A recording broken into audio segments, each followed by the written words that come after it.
South China Morning Post'un 7 Haziran 2022 tarihli haberine göre Avrupa Parlamentosu milletvekilleri Çin'in Doğu Türkistan'daki Uygurlara ve diğer Müslümanlara yönelik işlediği insan hakları ihlallerinin soykırım olarak tanınması için çalışmalar yürütüyor. Avrupa Parlamentosu'ndaki Avrupa Halk Partisi Yenileme Grubu, Sosyalist ve Demokratlarla Avrupalı muhafazakarlar ve reformistler gibi en büyük 4 partinin desteğini alan önergenin başarılı olarak kabul edilmesi muhtemel görünüyor. Çin istihbarat ağına halkı daha fazla dahil etmeye hazırlanıyor.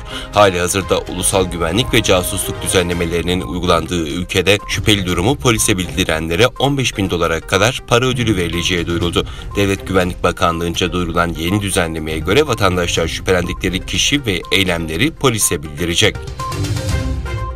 Cumhurbaşkanı Recep Tayyip Erdoğan, Cumhurbaşkanlığı Külliyesi'nde Venezuela Devlet Başkanı Nicolas Maduro'yu resmi törenle karşıladı.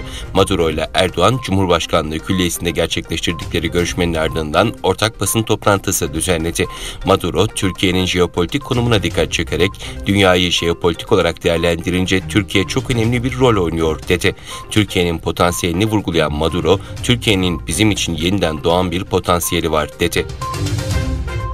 Kazakistan'ın başkenti Nur Sultan'da gerçekleştirilen Orta Asya ve Çin Dışişleri Bakanlarının 3. toplantısında bölgede barış, istikrar ve güvenliğin korunmasında işbirliğinin daha da genişletilmesinin önemi vurgulandı. Kazakistan Dışişleri Bakanı ev sahipliğinde gerçekleştirilen toplantıya Kırgızistan Dışişleri Bakanı, Türkmenistan Dışişleri Bakanı ve Özbekistan Dışişleri Bakanı ile Tacikistan Ulaştırma Bakanı ve Çin Dışişleri Bakanı da katıldı.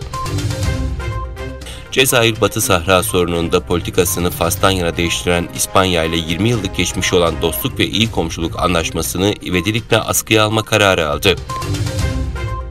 Çin'in sadece kendi askeri kullanımı için Kamboçya'da gizlice bir deniz üssü inşa edeceği ileri sürüldü.